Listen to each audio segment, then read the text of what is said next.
Magandang araw sa inyo na lahat guys, Luzon, Visayas, Mindanao, lalong-lalo na sa aking mga followers, sa aking mga viewers, sa aking subscribers dito sa aking channel YouTube Kalyaw Kasabang TV.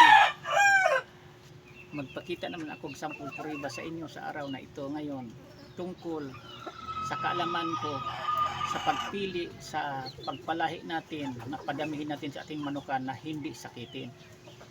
Ito kasabong kilala ko muna sa inyo ang hawak ko ng manok ngayon. Ito siya, process ko lang din ito ng Boston Sweeter at saka yung High Action Black, kasi itim ang ama nito, ang ina nito Boston Sweeter, ang linyada sa ina nito, ang ama nito High Action Black, yung itim alimbuyogin.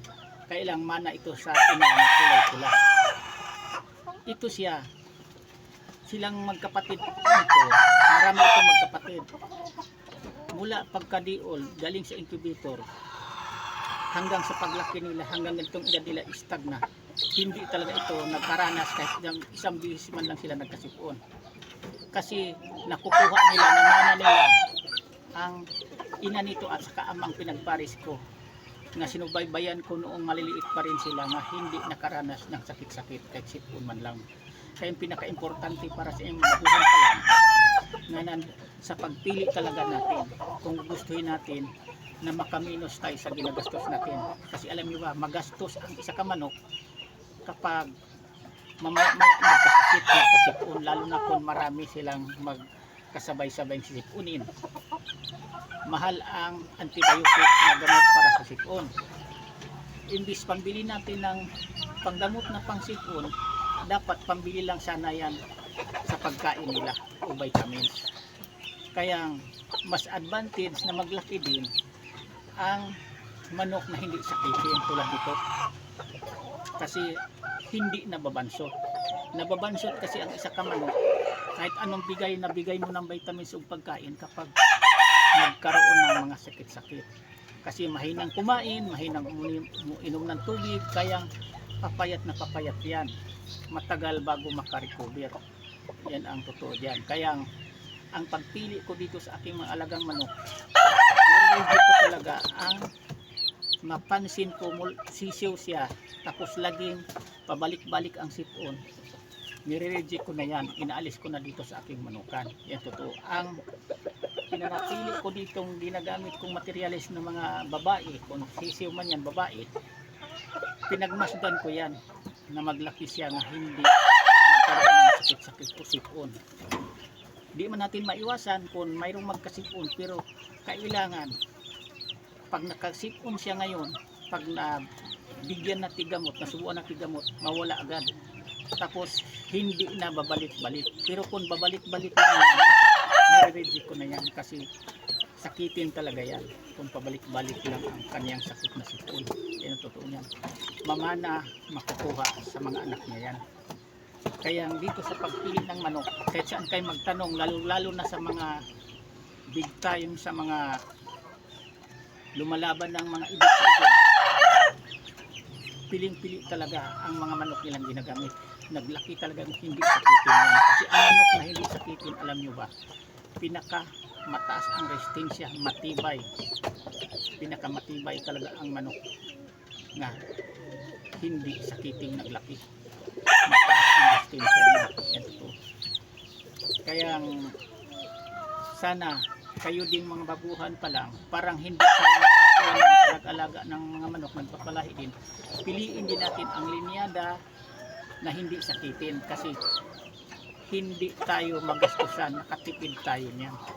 Kasi ang pagbilhin natin palagi, pagkain lang o vitamins panghalo sa ininong tubig, yan lang, hindi na tayo panay bili-bili ng mga gamot para sipon o pisit, ano pa naman sakit-sakit yan.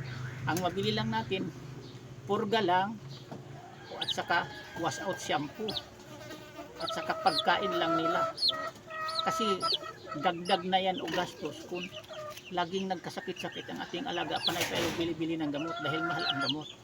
Yan ang pinaka-importante dito, nasa linyada sa manok sa pagpili yan, kung ano ang ina, ang kinalakihan sa ina, anong pinagdaanan, ang pagdaanan sa mga anak karamihan, pinagdaanan ko na rin yan sa pagpalahig manok. Kaya iniiwasan ko na yan, inayawan ko na ang isa ka babae o isa ka lalaki nga maglaki nga sakitin, Nire-reject ko na yan, hindi ko na ginagamit pang materialis.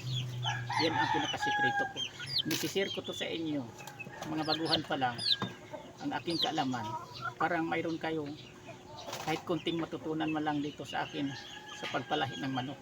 Dahil bawat isa sa atin na nag-breed, nagpapalahi ng manok, kanya-kanya ang diskarte natin. Kaya sa napagdaanan ko dati sa mga linyada na porkit quality nga babae, ginamit kong inahin, nagastusan ako, magkalugi-lugi ako dahil ang mga anak ganon din sakitin. At saka mga putlain, mapayat, hindi mo agad-agad na ibinta, walang bibili sa manok mo pagdating ng ganitong edad. 7 months, 6 months pa lang, umpisa na may bumibili sa palahi mo na manok, lalong-lalo kung maganda ang performance.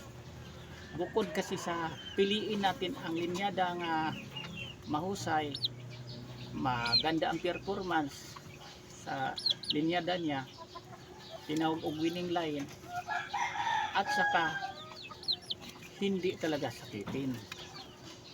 Yan ang pinakasikreto dyan. Kapag hindi kasi sakitin na maglaki ng isa ka manok, super tibay talaga yan, advantage talaga yan pagdating sa tawag nito pahirapan sa buhay.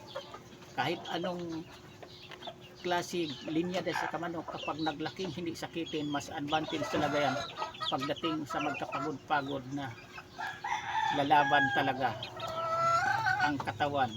Kaya niyang labanan kahit konting sakit-sakit lang na dapo sa kanya, hindi yan iinda kapag ang isa ka manok nga malusog, healthy na maglaki.